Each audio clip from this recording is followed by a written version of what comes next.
With the new DPS passive that was introduced in Season 9, some players immediately struggled with the 20% less healing that they were receiving after taking damage from a DPS. Tanks and DPS players were quick to realize that they were unable to tank the damage as they'd done in seasons past, that most supports wouldn't be able to consistently keep them alive in these situations. If you were one of these players and looked around on Reddit and other Overwatch groups to see what playstyle changes were being made to avoid this issue, the most obvious one that was suggested was to simply take cover. It's an obvious solution, and in all honesty, it's a strategy that has been commonly used in almost all first-person shooters and most games in general. My issue with this strategy is that it's difficult to use when playing Overwatch. And maybe you'll think it's a skill issue, maybe I'm just bad at the game, and if you do think that, please feel free to let me know in the comments. But for me, I feel like the issue with taking cover is something that occurs unintentionally and specifically in Overwatch, which is the map design, which creates a lack of cover in most player versus player engagements. At the current time of recording this video, Overwatch 2 has 25 maps that are used for unranked and competitive gameplay.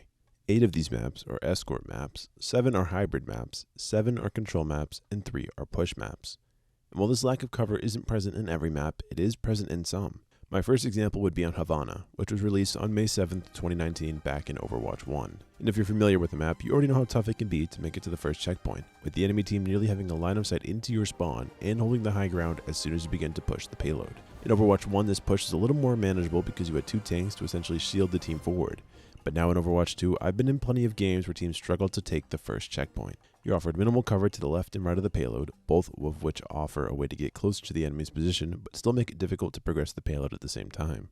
And the same applies when pushing towards the final checkpoint. It is essentially another very open space which offers high ground to the defenders, which offers great lines of sight and minimal cover for the attackers.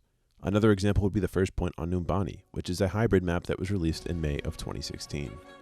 While this isn't as harsh as Havana, attackers capturing the first point will struggle pretty heavily depending on what positions the defenders hold and which routes they choose to attack from. If the attackers go down the main route along the street, they have minimal cover and can be shot at from all around the high ground, not even mentioning that they are fighting slightly uphill, which is another disadvantage, and less cover.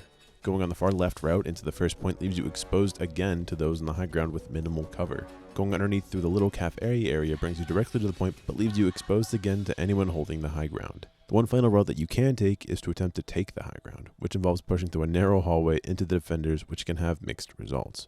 In a similar but less egregious style, I think of Shambali Monastery, which was released on December 6th, 2022. Similar to Havana, the map has a straightaway that the attack team must push down to progress the payload. In comparison to Havana, there are multiple ways for the attackers to get closer to the area in which the defenders will be holding, but still can be a tough point to get through.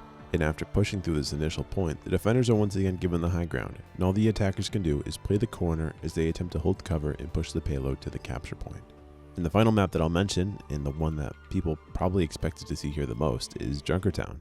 Although it did receive a slight rework so that there's more cover provided when making it to the first checkpoint, a lot of this map is very centered on aiding the defensive team, with the defenders being able to hold high grounds over the attackers for most of the match, making the attackers pretty easy targets. Well, I could keep going on for some time about different Overwatch maps that feature the really long sight lanes with minimal cover. I don't want to bore you guys too much, but I also don't want to come off as complaining too much. While I don't agree with the decision of giving the passives to the DPS as a way of keeping the support power creep in check, I can understand why it was done. I just hold the opinion that telling players to utilize cover more ignores some of the designs of both new and old maps in Overwatch that make taking cover difficult. To be fair enough though, I will acknowledge that there are plenty of maps in which there is no excuse for not taking cover, as there are plenty of options. Examples that come to mind are Hollywood, Route 66, Midtown, and even Ilios. There's a lot of different buildings and all that you can hold out by and just escape the team fight essentially. If you want to, as I've been doing, I've been counting down in my head the 2 seconds for the DPS passive to go away where I know I can rely on my healers to quickly get me back into the fight. Tangent aside, and having said all that, I do want to say again, this is all subjective. I could be absolutely wrong, but this is the feeling that I've had when I've been playing Overwatch with these new changes implemented. It is also worth noting that I played Overwatch less than usual since the release of Helldivers 2, which I've been having a lot of fun with. Having mentioned that, my next video may be a Helldivers video.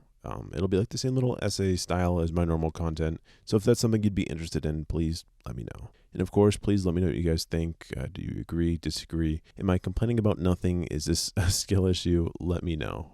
I've been struggling a bit this season, not only on healer, but trying to play DPS and tank, which I haven't always been good at. But it's been very challenging for me, and I can't tell if it's because everybody's aiming a little bit better because of this projectile size increase, or if it's just me. So if you guys are having the similar problems, or if you can relate at all, please let me know, and thank you for watching.